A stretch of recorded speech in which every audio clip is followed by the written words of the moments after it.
इनके लबे रंगी की निछावर थी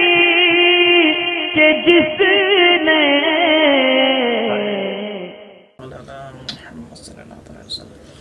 अभी शाबान का महीना है और रमज़ान की आमद है, मगर रमज़ान से पहले रोज़े के ताल्लुक़ से कुछ सवाल जवाब जो आवाम के अंदर गलत फहमी होती है वो आप तक पहले ही पहुंचाने की यानी कोशिश की जा रही है। तो बेहतर ये है कि रमज़ान आने तक आप रमज़ान और रोज़े के बारे में इस वीडियो के अंदर कोई कमेंट्स ना करें। मुमकिन है कि आप जो सवाल पूछना चाहते हो रमज़ान के बारे में वो जल्द ही वीडियो की शक्ल में आप तक आ जाए। तो पहले रमज़ान तक आपको इस पूरे शाबान सब्र ही रखना चाहिए, क्या पता आपके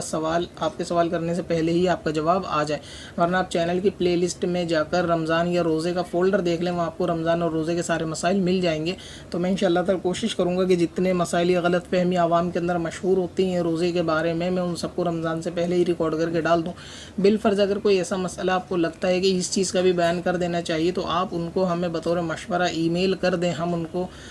शामिल रिकॉर्डिंग कर लेंगे। और अगर ये वीडियो रमज़ान में देखी जा रही है और रोज़े के ताल्लुक़ से कोई सवाल है तो फिर आप कमेंट में रोज़े का सवाल कर सकते हैं। और अगर ये शाबान है तो अभी आप रोज़े का सवाल ना करें, कोई भी गलत फहमी वाला सवाल रोज़े के ताल्लुक़ से ना करें कि इससे रोज़ा होगा या नहीं होगा, इससे रोज़ा टूटेगा या नहीं टूटेगा, क्योंकि आप तक अभी वीडियो आने का इंतज़ार करें, मुमकिन आपका जवाब आ जाए। बाकी मैंने आपको ईमेल का मशवरा दे दिया। कोई ऐसी बात होगी जो चाहते हैं कि इस चीज़ को भी आप शामिल करना, ये चीज़ रोज़े में लोगों के अंदर मशहूर है, लोग इस बारे में गलत फहमी में रहते हैं या शक शुबा में रहते हैं, तो आप मशवरे के तौर पर हमें ईमेल करें, हम इंशाअल्लाह ताला ज़रूरी समझेंगे और वो सवाल अगर हमने दर्ज नहीं किया होगा तो उसको शामिल कर लेंगे। आज सबसे पहले बात करते हैं सहरी की नीयत के बारे में कि लोगों के अंदर ये वसवसा और शक शुबा रहता है कि रात को अगर कोई शख्स सोया और सुबह उसने सहरी वगैरह कर ली, नमाज़ पढ़ने के बाद वो फिर दोबारा सो गया और वो रोज़े की सहरी की दुआ पढ़ना जो है भूल गया, उसने सहरी की दुआ नहीं पढ़ी, तो यानी बिस्सो में गदिन नवेतो वाली ये शख्स दुआ पढ़ना भूल गया। अब ये सुबह उठता है तो उसके जहन में शक शुबा रहता है कि इसका रोज़ा दुरुस्त हुआ या नहीं हुआ।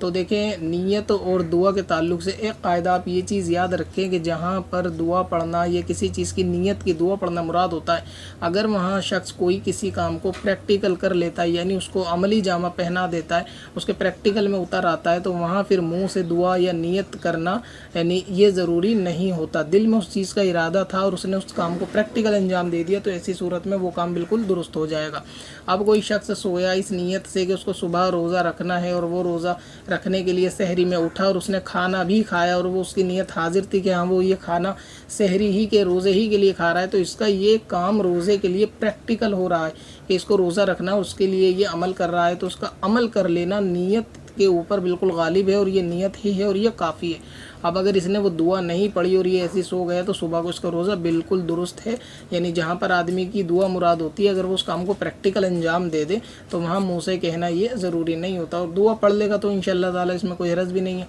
बाकी भूल जाएगा तो रोज़ा हो जाएगा। जो गलत फहमी आवाम में है कि अगर वो दुआ नहीं पढ़ी तो शक शुबे में आते हैं कि रोज़ा हुआ या नहीं हुआ, ये कब तक उस दुआ को पढ़ें, तो बाद में फिर उसको पढ़ने की भी कोई ज़रूरत नहीं है। आपने सहरी खाई रोज़े की नीयत से आपके लिए काफ़ी है। अच्छा, इस दुआ के ताल्लुक़ से मैं क़ायदा आपको और बयान करूँ।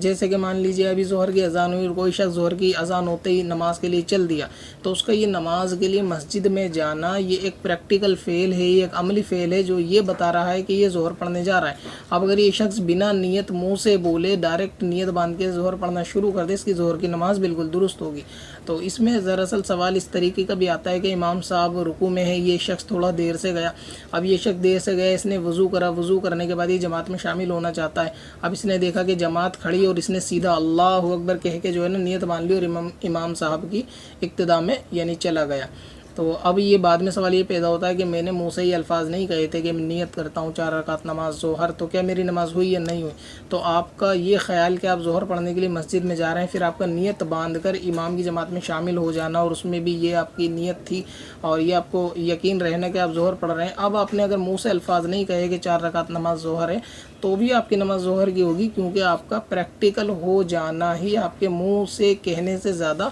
यानी मायने रखता है। तो अगर आप प्रैक्टिकली वहाँ पर हो गए, नमाज की नीयत बांध के नमाज में शामिल हो गए तो मुँह से अल्फाज नहीं कहे तो वहाँ भी नमाज दुरुस्त होती है। ठीक इसी तरह ये मसला भी है कि अगर आप सहरी कर रहे हैं तो सहरी करना इस बात की दलालत है, इस बात की गवाही है, इस बात की शहादत है कि आप रोज़ा रखेंगे, जबकि रोज़े की नीयत भी आपके दिल में हो। तो आप रोज़ा रखने की नीयत से उठे, आपने खाना खाया और दुआ नहीं पढ़ी, तो रोज़े में खाना खाना सहरी करना ही इस बात की आपकी अलामत हो गई कि आप रोज़ा रखेंगे तो आपका रोज़ा बिल्कुल दुरुस्त हो गया। इसके अंदर अगर दुआ नहीं पड़ी तो रोज़े के होने ना होने का कोई शक शुबा इंशाअल्लाह ताला आपको नहीं होना चाहिए।